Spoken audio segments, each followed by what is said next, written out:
Bismillahirrahmanirrahim. Assalamualaikum warahmatullahi wabarakatuh. Pada kesempatan kali ini, saya akan menganalisis atau mengidentifikasi cerpen untuk memenuhi salah satu tugas mata pelajaran bahasa Indonesia. Dengan poin yang pertama sinopsis, yang kedua unsur intrinsik, dan yang ketiga ialah unsur ekstrinsik. Nah, di sini saya akan menganalisis sebuah cerpen yang berjudul Juru Masak karya Damhoeri Muhammad. Pertama-tama saya akan melampirkan terlebih dahulu teks cerpen Juru Masak.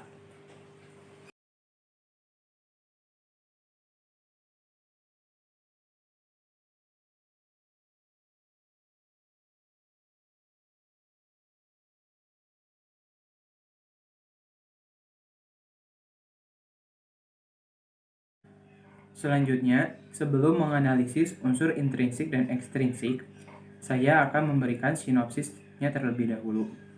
Cerpen Juru Masak bercerita tentang seorang juru masak bernama Makaji yang memiliki seorang anak bernama Ajrial, dan dia memiliki sifat yang baik, tidak sombong, dan senang membantu. Walaupun dia adalah seorang juru masak nomor 1 di Lereh Panjang, namun dia mau membantu siapapun yang menyelenggarakan kenduri tanpa memandang statusnya. Dan seorang yang sombong bernama Mangkudun dan memiliki anak perempuan bernama Renggogeni yang awalnya berpacaran dengan Ajrial. Namun hubungannya tidak direstui oleh Mangkudun hanya karena Ajrial adalah anak dari seorang juru masak. Kemudian Ajrial pergi ke Jakarta untuk merantau, dan saat Ajrial sudah berhasil di Jakarta, ia kembali ke kampung halamannya. Dan Ajrial pun terkejut karena mengetahui Renggogeni, sang pujaan hati, telah dijodohkan oleh Mangkudun. Lalu Ajrial mengajak ayahnya Makaji untuk pergi ke Jakarta untuk tinggal bersamanya.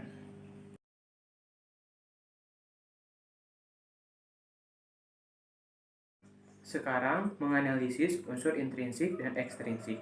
Pertama, unsur intrinsik, yaitu unsur yang dibangun dari dalam. Pertama ada tema. Temanya yaitu keahlian atau perjuangan mencapai keberhasilan. Yang kedua ada alur. Alur yang digunakan pada cerpen Juru Masak ini yaitu alur campuran atau alur maju mundur. Pada awal cerpen ini menggunakan alur maju. Kemudian ketika di pertengahan, Ajrial mengingat masa lalu ketika bersama Renggogeni, dan itu termasuk alur mundur. Yang ketiga ada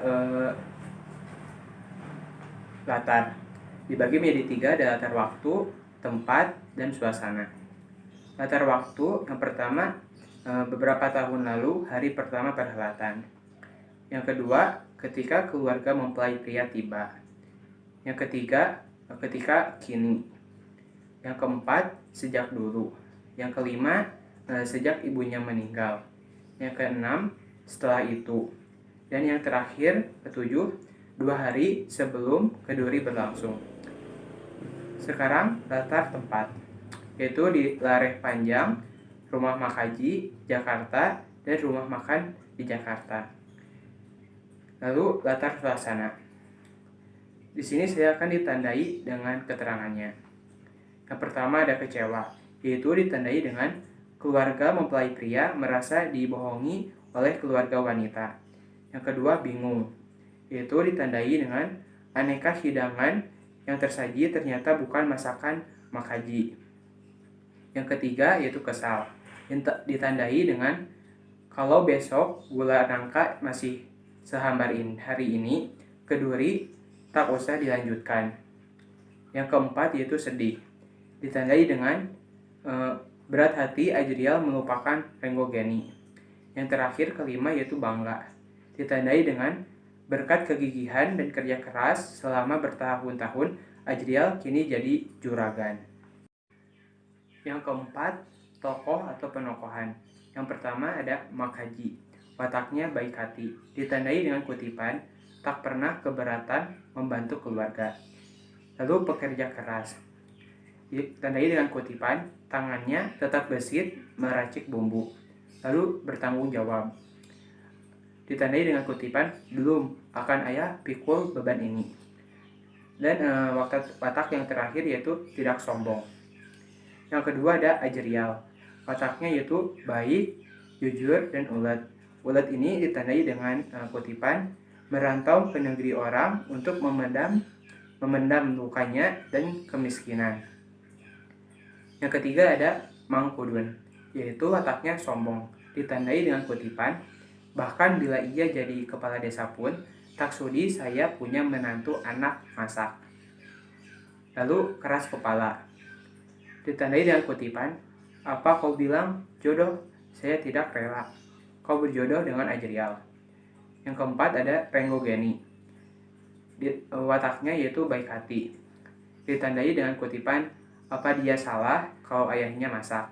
Yang kedua sabar, dijodohkan dengan pilihan ayahnya.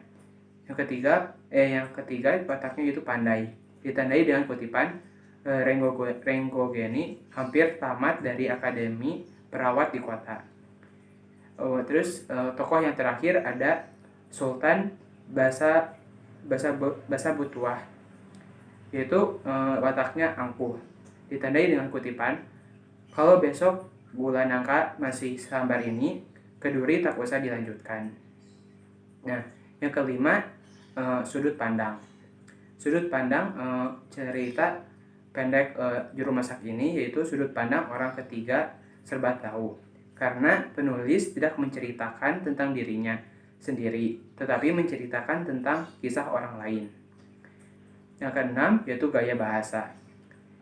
Gaya bahasa yang digunakan pada cerpen ini, pertama ada perumpamaan, ditandai dengan kutipan ibarat emas dan loyang perbedaan mereka. Yang kedua hiperbola, yaitu ditandai dengan kutipan merah padam muka Ajrial mendengarnya. Lalu yang ketiga yaitu metafora, ditandai dengan karena bumbu-bumbu tak diracik oleh tangan dingin lelaki itu. Unsur intrinsik yang terakhir atau yang ketujuh adalah amanat. Yang pertama, jangan suka memandang orang lain dari status sosialnya.